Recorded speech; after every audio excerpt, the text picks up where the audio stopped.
Hello, my pretties. It's the Queen of Lions here. Today we're going to be doing another episode of Shaz and Pretties, and this is episode 146. Now, the last episode I talked about was Scooby Doo 2 Monsters Unleash, and today I decided to do another Scooby Doo movie, and today we're going to review this Scooby Doo prequel to it, to be honest, called Scooby Doo and the Mystery Begins. This movie came out in 2009, which was over 10 years ago. So, I'm going to sit here and basically, it's a Scooby Doo live action movie. It's the third live action movie they made after, the first two, original Scooby Doo movies that came out in 2002 and 2004. So, this one is the prequel to well, the third installment and first prequel to the Scooby Doo live action film series. So, I guess I'm gonna start with saying this now that we got different actors who are playing characters Scooby Doo, such as Nick Paletas as Shaggy, um Haley Makito who plays as Velma, Kate Melton who plays as Daphne, Robbie Amell who plays as Fred. We also have Frank Walker who plays the voice of Scooby Doo. So, there is a sequel to this movie called Scooby Doo and the Curse of the Lake Monster, which I do plan to review that one sometime maybe this week or something. Well, maybe not this week. I'll probably get it pre-recorded this week or something. I'm not really 100% sure, but I guess you could definitely say it really depends on if I have time or something. But for those who haven't watched a movie in a long time, or for those who want to watch a movie or something, I think we should go ahead and get started with this film, shall we? So the plot begins in Coolsville, Ohio. A pet adoption center fair is held, and Scooby Doo is up for adoption, but nobody wants him. Later on the way back to the pound, Scooby is accidentally left behind. As a rainstorm approaches, he's seeking shelter from a rainstorm, but comes across a graveyard where he witnessed two ghosts rise from their graves. Scooby panics and then runs away, only ends up in a bedroom of Norville Rogers, aka Shaggy Rogers, a clumsy geek outcast, and the quickly two bond, and Shaggy eventually adopts Scooby and becomes his best friend. Now, I saw this movie like a couple years back, sometime I guess in 2010 when I was maybe 11 or 12, and I honestly really like this sequel. For some reason, it actually is very accurate to how the gang got together. This is actually a very good story of, it shows the gang how they got together and they do, lots of, crazy mysteries. So this is how the gang basically forms their group. Like everyone has been wondering how Scooby and the gang got together. Well, if you're wondering about that, this movie will answer your questions. So later, Shaggy tries to smuggle Scooby onto the school bus, but a fight between Shaggy, Scooby, and some bullies breaks out, which causes the bus to crash into a flagpole, which falls on Vice Principal Grimes' car, damaging its windshield. Because of the fight and the bus damage to the Grimes car, Shaggy is sent to the library for detention, along with three others such as Fred Jones, the quarterback of a football team, Velma Dinkley, who is a science nerd, and Daphne Blake, a wealthy drama club student. The bond somewhat of a shared interest in mysteries, but quickly gets on each other's nerves. However, the ghosts then suddenly appear to chase him to the gym, where the pep rally is taking place.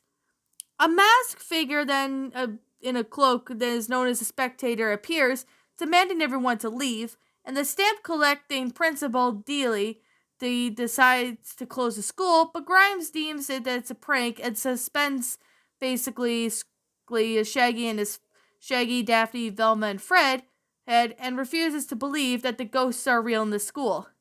The gang tries to clear up their names by investigating this ghost at the school, but however, though, Shaggy and Scooby end up being locked in the cafeteria's freezers. They are freed the next morning by Grimes, who turns the gang's suspension into expulsion and threatens to have them arrested if they're caught sneaking into the school again. Assuming that the school librarian and janitor might be be trying to close the school after Shaggy remembered overhearing them complain about it, they use Daphne's knowledge about fearful costuming and sneaking into the school when they are exterminated when Velma discovers a spell book that was recently checked out by Grimes, making them think that Grimes is their prime suspect. After searching the night at Grimes' house, they learn that the school grounds were once used by Coolsville Academy, a prep school that was destroyed during the flood on the same day they attended to buy the time capsule of the school's history. The gang then concludes that the ghosts are trying to get to their school they shut down, so they had to having to search for the time capsule unprepared. But the ghosts attack again, and the teens are knocked out, the spectator keeping Scooby and Grimes as prisoners, forcing the gang to search underground for the time capsule. However, though, if they are unable to find the time capsule, they ended up tricking the spectator into coming down to carry the capsule out of the hole. But the plan backfires when they try to lock Mud up in the flooded room, and the spectator acquires the capsule.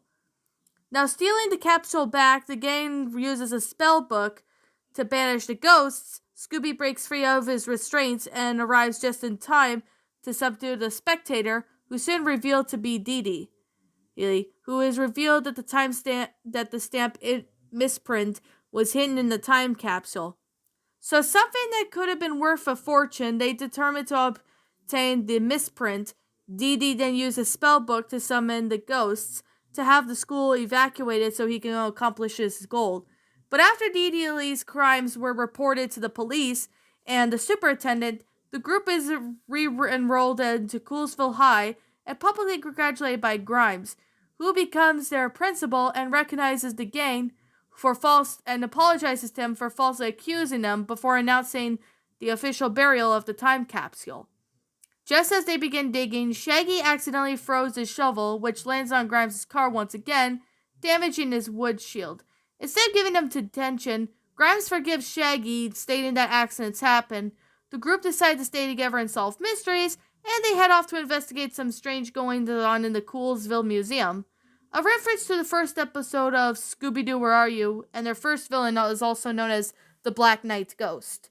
Now, I really have to say this is actually a really good story. I really do think that this story actually was pretty good for what this story really is. Now, I really like how the concept is, taking place, at the very first episode of Scooby Doo.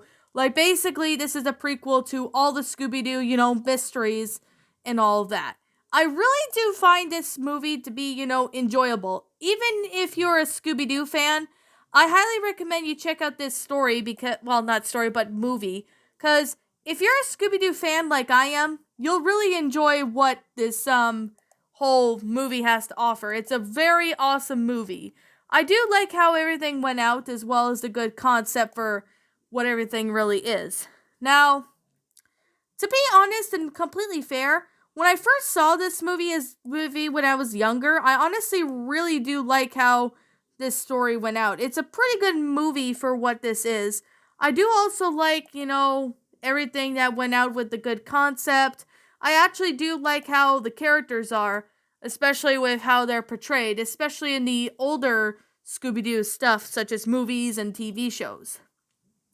So, with that being said, the acting is actually pretty good. I do like the acting as well as the good concept of the whole movie of what it takes place. Now, the filming of this movie took place in Vancouver, British Columbia, and Canada, including the Templeton Secondary School from August of 2008.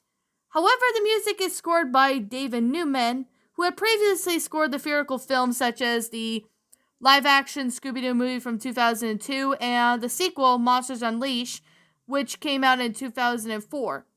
The film is dedicated to Gloria Gale, who died during the production of, the Scooby-Doo movie.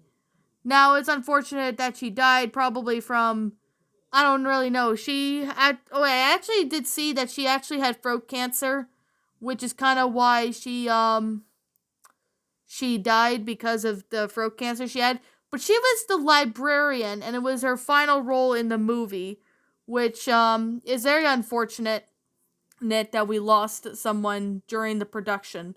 So, the Scooby-Doo Mystery Begins eventually aired on Cartoon Network on September 13th of 2009. Warner Bros. Home Video released it on DVD and Blu-ray a couple days after that. And it also has been released as Scooby-Doo Free and Scooby-Doo Free The Mystery Begins, because since after the first two live action movies that were released back in the early 2000s, they didn't make a third movie because they didn't really think it was because it was due to the fact that the second movie wasn't really as successful as the first two. Now, Scooby-Doo and Mystery Begins was one of the most watched telecasts on Cartoon Network history, and it has around 6.1 million viewers, outstanding the previous high about 3.9 million viewers that turned into the premiere for the animated series, which was Star Wars The Clone Wars, which that's a series for another time. Variety eventually called it surprisingly effective on the original story, and Los Angeles Times, they wrote that it was the first rate and family film, and excited it to faithful to take Scooby-Doo rounded out by a surprising amount of human feelings. Now, of course, due to the successful of Scooby-Doo and the Mystery Begins, Scooby-Doo and the Curse of the Lake Monster was into development of October of 2009, titled Scooby-Doo Curse of the Lake Monster, and of course, it was, consensed sometime in March of 15th of 2010 in a variety of locations around Southern California, and eventually the sequel aired sometime in 2010, and the DVD was eventually released in 2011. So, I do plan to review the other movie in maybe in a couple years. Not years, but in a couple episodes from now or something. But I really have to say, I really do like that, that we got, the whole gang, forming up as, Mystery Inc. We actually got, an interesting concept of how this all went out. I honestly really do find it to be really well made in detail. The animations of Scooby-Doo look fantastic. I really like Scooby-Doo, and if you like Scooby-Doo as much as I do, you'll really enjoy this movie, especially with the whole concept of how this went out. I haven't seen this movie in like a really long time, so I'm gonna have to make sure to watch it again. One of these days, I'm gonna have to watch it again because I do like how the cast and the characters went out, like basically how the cast dressed up as, the characters from the movie. I like how they animated Scooby-Doo. Kind of almost looks the same as, the original two Scooby-Doo movies, but made it like a little bit of 1,000 times better, which I do think that was pretty neat. So anyways, yeah, I really like this movie, and if you're a Scooby-Doo movie, I recommend you guys check this movie out. You will not be disappointed once you've watched this movie. Now, if you happen to not like this movie, I respect your opinion regardless. Like, if you like this movie, that's cool. If you don't like this movie, that's understandable. Because I respect your opinion regardless if you like this movie or not. So anyways, what did you guys think about this movie? Did you enjoy it? Did you not? Also, what you have done personally to help make the movie a lot better, feel free to state your thoughts and opinions down in the comments section down below, because I would honestly like to hear what your thoughts are on this movie. And as always, I'm the Queen of Lions. Thank you so much for watching today's episode of Shadows and Pretties. If you're new to this channel, be sure to like, comment, and subscribe, because I make brand new videos every single day. Don't forget to ring the notification bell to when I upload, so that way you guys will not miss an upload. And as always, I'll be catching you all in the next video. Peace out.